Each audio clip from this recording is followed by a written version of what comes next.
गुरुदेव।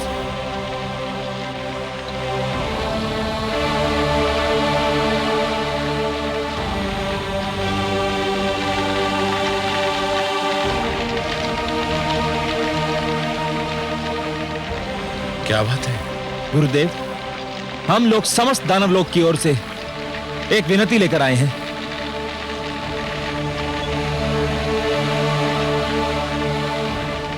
क्या विनती लेकर आए हो तुम? सोमवती अमावस्या के आरंभ होने में अधिक समय नहीं रह गया है। जो कुछ कहना है शीघ्र से शीघ्र कहो। गुरुदेव, आप इस अनुष्ठान को स्थगित कर दीजिए। हाँ गुरुदेव, हम सबकी विनती है कि आप इस कठोर अनुष्ठान का निर्णय बदल दें। निर्णय बदल दूं? जानते हो तुम क्या कह रहे हो? तुम ये नहीं कह रहे हो कि मैं अपना निर्णय बदल दूं। तुम ये कह रहे हो कि मैं अपने जीवन का नियम बदल दूं, मैं अपने सिद्धांतों को बदल दूं। तुम ये कह रहे हो कि मैं शिव शंकर को दिया हुआ वचन तोड़ दूं। तुम मेरे पास विनती लेकर नहीं, अपने गुरु के लिए अपमान की योजना लेकर आए हो। नहीं नहीं गुरुदेव, ऐसा मत कहिए। आप तो भगवान हैं। आप हमारे लिए भगवान से भी श्रेष्ठ हैं। आपके अपमान की बात तो हम सोच भी नहीं सकते। गुरुदेव, हम तो आपके चरणों के दास हैं। हम आपका अनादर कैसे कर सकते हैं? परंतु जब से आपके इस भयंकर अनुष्ठान के विषय में सुना है, हमारा रोम रोम कांप रहा है गुरुदेव। मैं संजीवनी मंत्र की प्राप्ति के लिए कुछ भी कर सकता हूं, किसी भी अनुष्ठान को झेल सकता हूं। हमें वो शक्ति नहीं चाहिए गुरुदेव, जिस शक्ति के कारण आपको अपने प्राण दांव पे लगाने पड़े। और मुझे वो प्राण नहीं चाहिए जो मेरे सम्मान का मूल्य हो, जिसके लिए मुझे सम्मान का त्याग करना पड़े। तुम चाहते हो कि मैं अपने अनुष्ठान को स्थगित करके मैं समस्त जीवन अपनी कायरता का बोझ लेकर अपने कंधों पर ढोता रहूं। तुम चाहते हो कि मैं जीवित रहूं, देवराज की वो हंसी सुनने के लिए जिसमें मेरे प्रति दया, करुणा और व्यंग के अतिरिक्त और कुछ ना होगा। नहीं शिष्य, नहीं, ये नहीं हो सकता, कदापि नहीं हो सकता। परंतु गुरुदेव, अब कोई कुछ नहीं कहेगा। यह तुम्हारे गुरु की आज्ञा है। तुमने अपना शिष्य धर्म निभाया, अब मुझे अपना गुरु धर्म निभाने दो। तुम सब इतना ध्यान रखोगे कि मेरे अनुष्ठान में कोई विघ्न न आने पाए। आप निश्चिंत रहिए गुरुदेव, आश्रम के चारों ओर कड़े पहरे का प्रबंध कर दिया गया है। और इस स्थान पर तो मैं स्वयं और महाराज काल केतु पारी बदल बदल कर पहरा देंगे।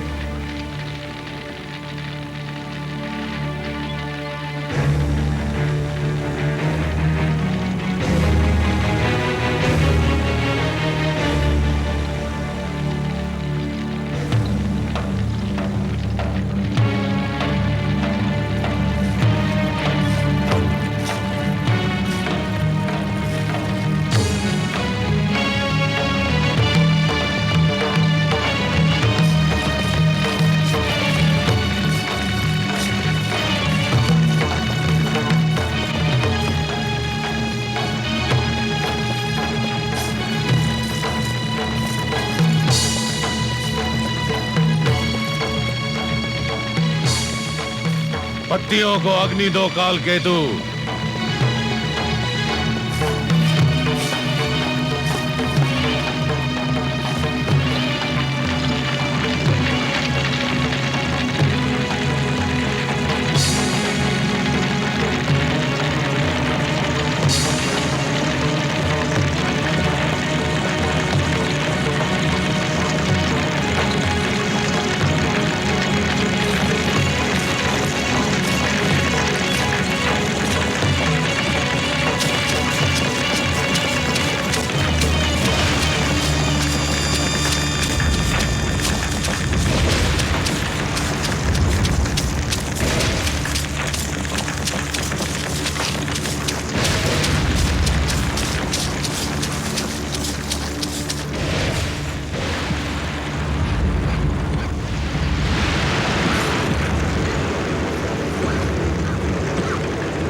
हे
नाथ, कहीं सचमुच देवराज का ये असीम विश्वास मात्र भ्रम न सिद्ध हो। दैत्य गुरु शुक्राचार्य को अपने अनुष्ठान के आरंभ में कुछ कठिनाइयां अवश्य हुई, किंतु अब वे धुएं का पान इतनी सरलता से कर रहे हैं जैसे कोई शिशु दुग्ध पान करता है। ये संकल्प की शक्ति है महादेवी। जब कोई व्यक्ति किसी कार्य को करने के लिए दृढ़ संकल्प कर लेता है तो पर्वत भी उसके सामने राई के समान हो जाता है। फिर कोई भी बाधा उसका मार्ग नहीं रोक सकती। हे महादेवी, जब एक छोटा सा झरना संकल्प कर लेता है तो चट्टानों की छाती चीर कर बाहर निकलता है। जब एक नन्हा सा बीज उगने का संकल्प करता है तो पथरीली धरती से बाहर फूट कर निकलता है। मानव के मन में असंख्य शक्तियां भरी हैं महादेवी, और इन सारी शक्तियों में महानतम शक्ति है संकल्प। संकल्प असंभव को भी संभव बना सकता है। इसका अर्थ तो ये हुआ कि देवलोक पर कोई महान संकट आने वाला है। निस्संदेह देवराज इंद्र के लिए समस्या अब और गंभीर हो सकती है महादेवी। दैत्य गुरु शुक्राचार्य का अभियान यदि सफल हो गया तो ऐसी घटनाएं घटित होंगी जिनसे सारी सृष्टि संकट में पड़ जाएगी। तीनों से बच कर रहे, शत्रु रोग अंगार, क्या जाने ये किस घड़ी ले ले क्या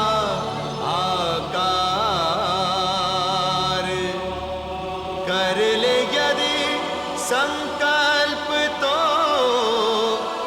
दुर्बल भी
शुक्राचार्य की बुद्धि भ्रष्ट हो गई है।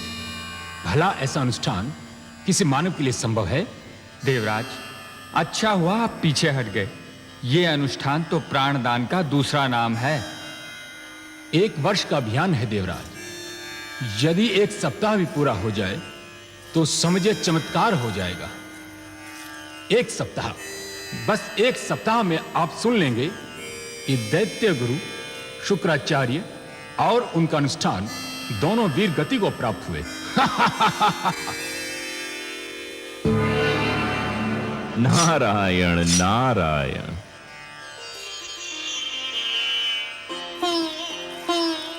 आइए देवर्षि, स्वागत है। आज इधर कैसे भूल पड़े? आपके नंदन वन में इतनी सुंदर चर्चा छिड़ी हुई थी तो मैंने सोचा थोड़ा सा आनंद मैं भी उठा लूं।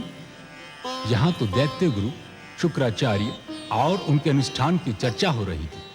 आप तो जानते ही होंगे इस विषय में आपका क्या विचार है? मेरे विचार की छोड़िए पवन देव, मेरे विचार तो भटकते रहते हैं। अच्छा विचार तो वही होता है जिसे सुनकर राजा प्रसन्न हो जाए, है ना? ऐसा क्यों कह रहे हैं आप देवर्षि? नारायण नारायण। मैं ऐसा इसलिए कह रहा हूं देवगण, क्योंकि राजा चाहे दानवों का हो, मानवों का या फिर देवताओं का, उसकी दुर्बलता एक ही होती है। किस दुर्बलता की ओर संकेत कर रहे हैं आप? मैं उस दुर्बलता की ओर संकेत कर रहा हूं जिसका नाम अंध प्रशंसा है। अर्थात यह देवराज कि हर राजा को वह बात बहुत सुहाती है जिसका आरंभ उसकी प्रशंसा से और जिसका अंत उसके शत्रु की निंदा पर होता है। फिर उस बात में सत्य की खोज वैसी ही सिद्ध क्यों न हो जैसे एक अग्निकुंड में जल की एक बूंद की खोज। देवर्षि, आप कहना क्या चाहते हैं? हे देवराज, मेरे कानों में यहां कही हुई एक बात पड़ी थी कि दैत्य गुरु शुक्राचार्य जिस अनुष्ठान का संकल्प कर रहे हैं वह किसी मानव के लिए संभव नहीं। यह तो मैंने कहा था देवर्षि। मैं तो केवल यह कहना चाह रहा था कि दैत्य गुरु शुक्राचार्य जो अनुष्ठान कर रहे हैं वह मानवों के लिए ही संभव है, देवताओं के लिए नहीं। नहीं तो देवराज उस अनुष्ठान से भाग क्यों खड़े होते? मैं ठीक कह रहा हूं ना देवराज? तो क्या दैत्य गुरु अपने अनुष्ठान में सफल हो जाएंगे? हो जाएंगे नहीं, हो रहे हैं देवराज। जो अनुष्ठान के 2 दिन कुशलता से बिता सकता है वह पूरा 1 वर्ष भी बिता सकता है। दैत्य गुरु के अनुष्ठान का चरम बिंदु संजीवनी की प्राप्ति होगा देवराज, और संजीवनी का मिलना देवताओं के लिए संकट के समय का आरंभ। ऐसा मत कहिए देवर्षि, इसकी तो कल्पना मात्र से मेरे तन में झुरझुरी दौड़ जाती है। मेरे पास आपकी इस झुरझुरी का उपचार तो नहीं है देवराज। हां, आपके लिए यह अशुभ समाचार अवश्य है कि दैत्य गुरु शुक्राचार्य का अनुष्ठान सफलता की ओर बढ़ रहा है।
देवर्षि, आपने ये क्या किया?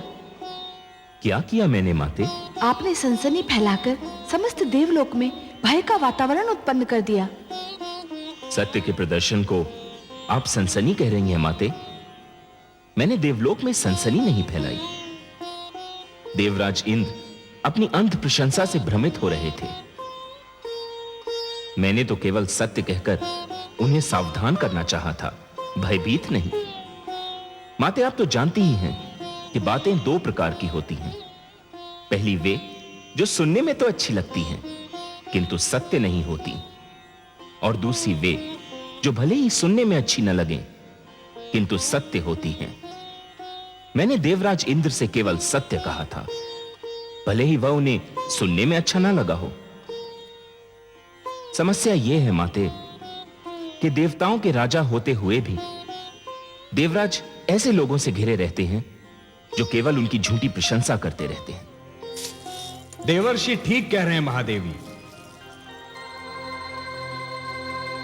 किसी को अपने संकट से सावधान कराना अर्थात अपना धर्म निभाना, फिर वो असावधान व्यक्ति कम से कम ये तो नहीं कह सकता कि किसी ने मुझे संकट से सावधान ही नहीं कराया। परंतु हे कमल नयन, इस घबराहट में देवराज कोई अनुचित पग उठा ले तो क्या होगा? यही तो देवेंद्र के विवेक की परीक्षा होगी ना महादेवी। इसी से तो सिद्ध होगा कि क्या देवेंद्र को अपनी भूल का आभास हुआ है या फिर वो अपनी भूल को छुपाने के प्रयास में दूसरी भूल कर बैठेंगे।